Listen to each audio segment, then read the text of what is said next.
आप पहली दफ़ा अफरीक उस वक्त बने थे जब पीपल्स पार्टी की 5 साल की हुकूमत ख़त्म हो गई थी। ये मैं आपके आर्गूमेंट मानूंगा नहीं। मैंने इसको डे टू डे हमने इसको फॉलो किया क्योंकि बेनज़ीर भुट्टो पाकिस्तान की फॉर्मर प्राइम मिनिस्टर थी, बिलावल की तो वालिदा थी, लेकिन इस मुल्क की वज़ीर आज़म रही थी 2 दफ़ा और एक पार्टी की सरबराह थी। हमने इस केस को डेली बेसिस पे फॉलो किया। अदालतों के फैसले प्राइम मिनिस्टर और प्रेसिडेंट देते हैं, ये तो अदालतें फैसले देती है ना, अदालतों के पास। अरे भाई FIA इसको कहीं पहुंचाती, कहीं मंतकी इंजाम तक लेके जाती तो फिर ये केस अपने मंतकी इंजाम तक पहुंचता है ना। अगर मर्डर इन्वेस्टिगेशन की रिपोर्ट ही नहीं जाएंगी तो अदालत से फैसले की क्या तवक्को रखेंगे?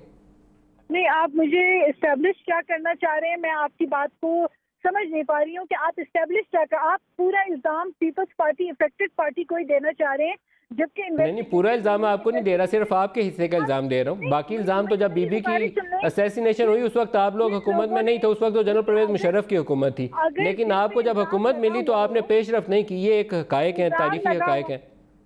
मुल्जिमों को अगर बारी बारी उनको बेल दे दी जाए, उनको रिहा कर दिया जाए तो पीपल्स पार्टी क्या करे? हमें तो जुल्फ़िकार अली भुट्टो के केस में आज तक हमने कहा कि इंसाफ हमें नहीं मिल पाया, बाद में उसको जुडिशियल मर्डर कहा गया। आज मोहतरमा बेनज़ीर भुट्टो के कातिलों के खिलाफ जो है पीपल्स पार्टी आज भी जाके कंप्लेनेंट बन के, हम आज भी आप कंप्लेनेंट उस वक्त बने जब आपकी 5 साल की हुकूमत खत्म होगी। नाज बीबी, फैक्चुअली आप अपनी इन चीज़ों को डिस्टॉर्ट नहीं कर सकते। 5 साल आपने इस पर पेशरफ नहीं की, आपको you have to accept your responsibility. जब बीबी असैसिनेट हुई जनरल मुशर्रफ की हुकूमत थी, आपकी नहीं थी, लेकिन 4 माह बाद अल्लाह ने पाकिस्तान पीपल्स पार्टी को मौका दिया कि आती और इस मामले को लेके आगे चलती। आप नहीं चले इसको लेके आगे।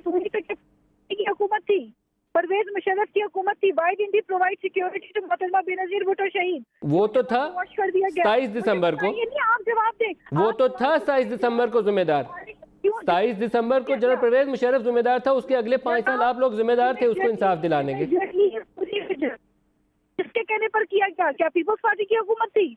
5 साल आप क्यों नहीं आगे बढ़े? इसका कोई जवाब दे सकती हैं तो मुझे बता दें, 5 साल क्यों नहीं आगे बढ़े? वेरी सॉरी नदीम मलिक साहब, I am very disappointed with the turn and twist. आप जिस तरह के अहम केस को टर्न ट्विस्ट करके उल्टा जो पार्टी अफेक्टेड है उसके ऊपर just give me one answer, just give me one answer कि 5 साल क्यों नहीं आगे बढ़े? की हुकूमत थी, वो पीपल्स पार्टी की हुकूमत नहीं थी। आप बात को गलत रुख पे ले जा रहे हैं। फरवरी 2008 के बाद जो हुकूमत बनी थी वो किसकी थी? फोरेंसिक नहीं, जब यूसुफ रजा गिलानी वज़ीर आज़म बने थे वो किसके वज़ीर आज़म थे? Are you joking? अगर जगह परवेज मुशर्रफ के दौर में ढूंढी जाए उसको फिर 5 साल 2-3 महीने बाद आके हम फोरेंसिक कैसे करा सकते थे? फोरेंसिक तो मुशर्रफ के दौर में हुई थी। आपने बाद में जब स्कॉटलैंड यार्ड को यूनाइटेड नेशंस को बुलाया तो उसके ऊपर क्या हुआ? आप अगर ऊंचा बोल के समझती हैं कि वो फैक्ट जुटलाए जा सकते हैं तो ये बात दुरुस्त नहीं है नाज बीबी। आपको अपनी जिम्मेदारी माननी पड़ेगी कि आपकी हुकूमत नाकाम रही, 5 साल 1 इंच आगे नहीं बढ़ी। यूनाइटेड नेशंस हो या कोई भी हो, लेकिन जिस वक्त जब बाकी देश आया और जगह ढूंढ के आ गया, उसके बाद यूनाइटेड नेशंस पे आके क्या कर सकती थी? यूनाइटेड नेशंस की मेन फाइंडिंग थी कि जगह को धोना और वहाँ से सबूत इकट्ठे ना करना।